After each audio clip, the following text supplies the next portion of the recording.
All I wanted was some time from Lil Tay. Hey, but she always flexing, flexing. I tried to call Lil Tay, but every time she always flexing, she flexing. And now we begin with new details after this young woman was shot and killed in NoDa. Her family says they will never be the same after this act of violence. The guns have really Taylor Sylver was 38 years old. She had a big family, a big personality, and a smile that her loved ones say could light up any room she walked into. On the night of May 20th, going into the early hours of May 21st, 2026, she did what millions of people do every single week. She went out for drinks with people she trusted, her best friend, her sister-in-law Lisa. A simple night out in Charlotte's NoDa neighborhood, one of the most popular entertainment strips in the city, packed with bars, restaurants, breweries, and people just trying to have a good time. Nobody expected that night to end the way it did. Nobody could have, because Taylor Sylver never made it home. Just after 2 a.m, on the 3200 block of North Davidson Street, near East 35th Street, shots rang out.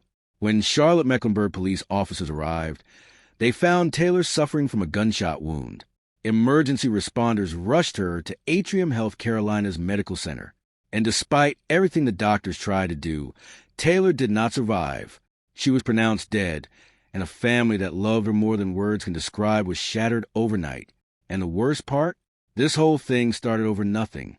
An accidental bump inside a bar. A stranger who took offense to something that was never meant to cause any harm. That's it. That's all it took for Taylor Sylver to lose her life.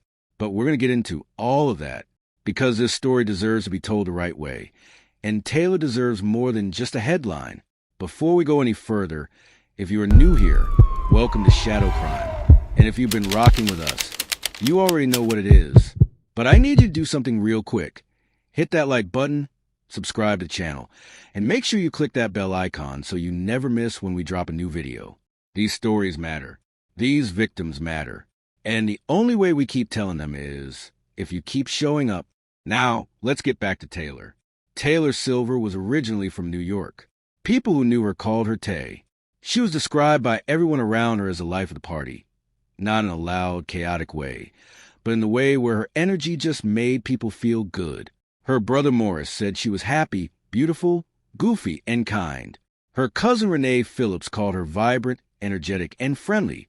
Someone whose presence would fill a room before she even said a word. She came from a big family. 4 brothers, 3 sisters, 18 nieces and nephews. 18.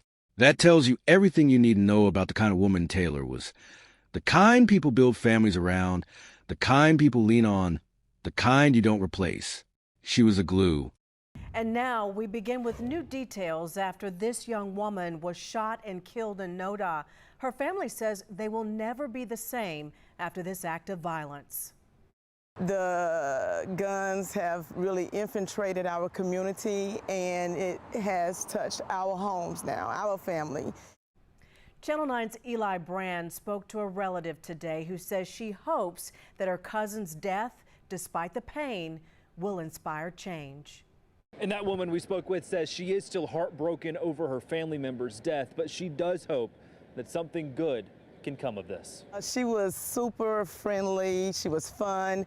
She had the type of personality where her energy would just light up a room. That's how Renee Phillips remembers her cousin Taylor Sylver. Sylver was killed in the heart of NoDa last Thursday in what another friend told us was a fight over a man.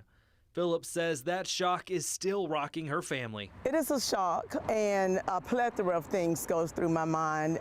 When does it stop? Detectives charged 26-year-old Adaysia Coles in connection with the killing. She was arrested in Birmingham, Alabama. Phillips says she is thankful law enforcement moved quickly to make an arrest, but it gives them no closure.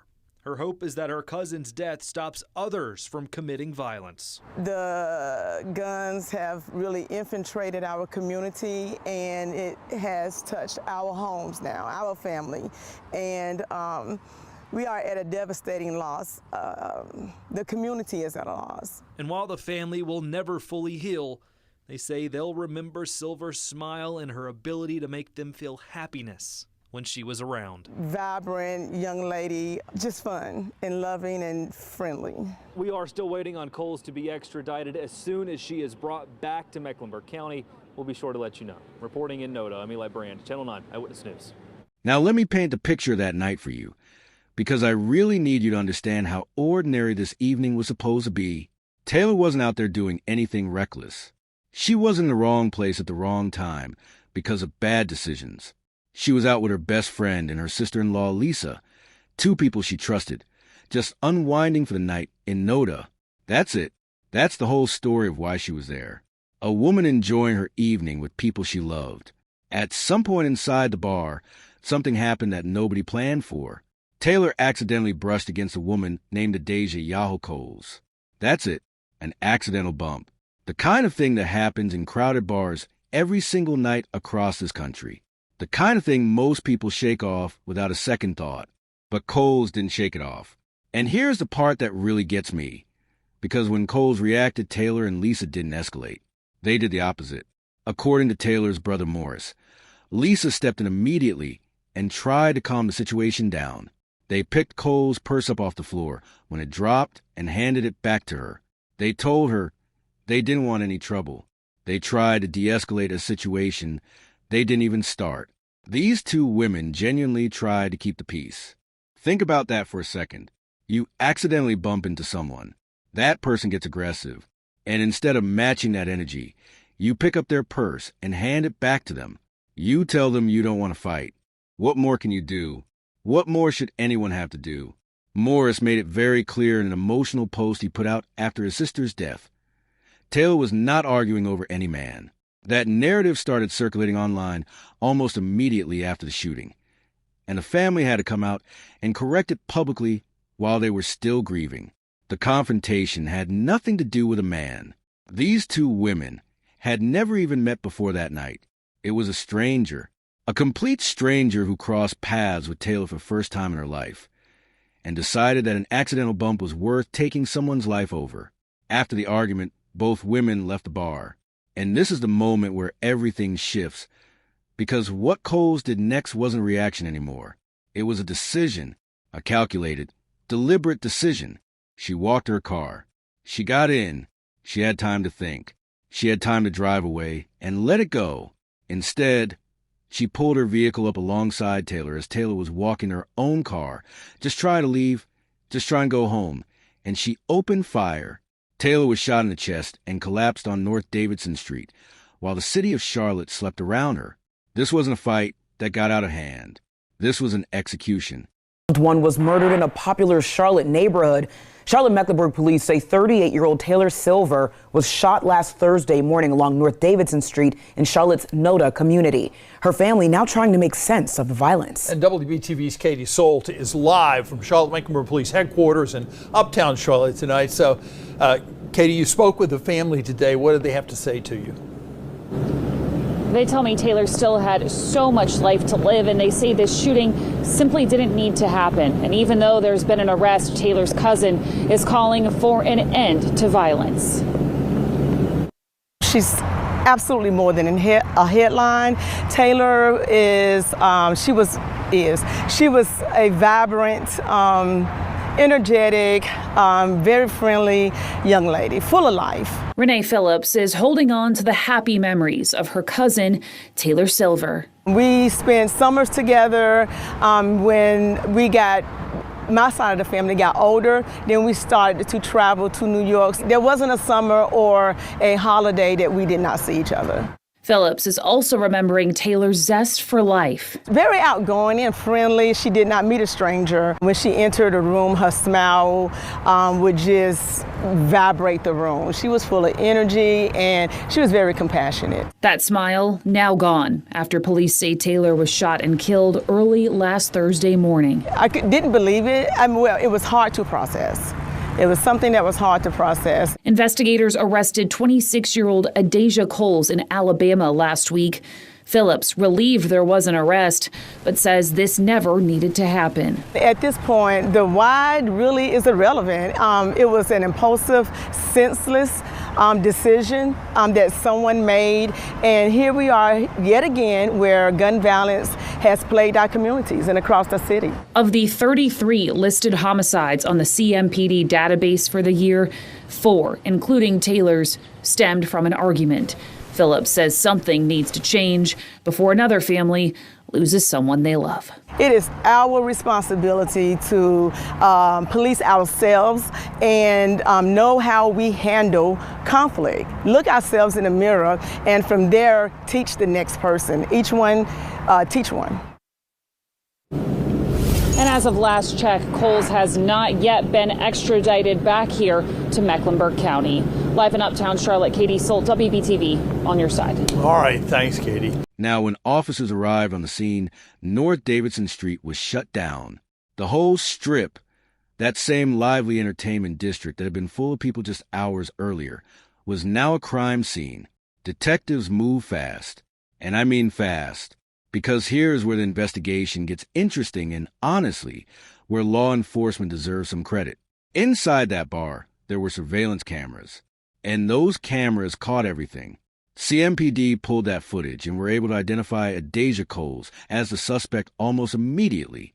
By that same evening, the same day Taylor was killed, investigators had already named their suspect and started tracking her down. But Coles wasn't in Charlotte anymore. She had already fled the state. Now think about that for a second. She shoots a woman in cold blood on one of Charlotte's busiest streets, then gets in her car and drives all the way to Alabama, Bessemer, Alabama, just outside of Birmingham. That's roughly a 5-hour drive. She didn't go home. She didn't turn herself in. She ran. And before she left, she told a witness to stash the gun in an apartment on Dahlia Drive in East Charlotte. Try and put distance between herself and the weapon she used to take Taylor's life. But here's the thing about running. It doesn't always work. CMPD linked up with the FBI and law enforcement in Alabama, and they tracked Adaysia Yahel Coles down in Bessemer before that day was even over. Less than 24 hours after Taylor Sylver was shot and killed on that street, her accused killer was in handcuffs. Coles was arrested without incident, extradited back to Charlotte, and charged of murder. Police also executed a search warrant on that Dahlia Drive apartment, recovered the firearm, and seized the ammunition. The evidence was piling up fast. Taylor's family was relieved an arrest came so quickly. But her cousin Renee Phillips was honest about something that I think a lot of us need to hear. She said the arrest gives them no closure. None. Because Taylor is still gone. And no courtroom outcome changes that. Phillips said something that really stuck with me. She said the guns have infiltrated the community and touched her family's home now. She said it is everyone's responsibility to police themselves and learn how to handle conflict differently. Each one teach one. That hit different coming from someone who is simultaneously planning a funeral and watching the news cycle move on. And Morris, Taylor's brother, he is still out here correcting the record, still fighting for his sister's name, still making sure the world knows that Taylor Sylver was not a woman who died over something reckless.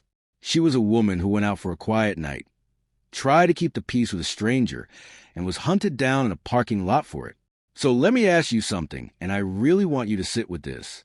What does it say about where we are as a society when simply trying to de-escalate a situation, picking up someone's purse, telling them you don't want trouble, still gets you killed? What does it say that a 5-hour drive and a hidden gun almost let a killer disappear? And what does it take for us to start valuing human life more than we value our pride in a moment of anger? Taylor Sylver was 38 years old. She had 18 nieces and nephews who called her Auntie. She had brothers and sisters who called her the glue of the family. And she had a whole life ahead of her that was stolen on a sidewalk in Charlotte by someone who had every opportunity to just drive away. If this story moved you, and I really hope it did, please share this video.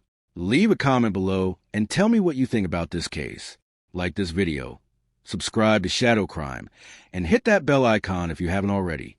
Justice for Taylor starts with people refusing to let her story be forgotten.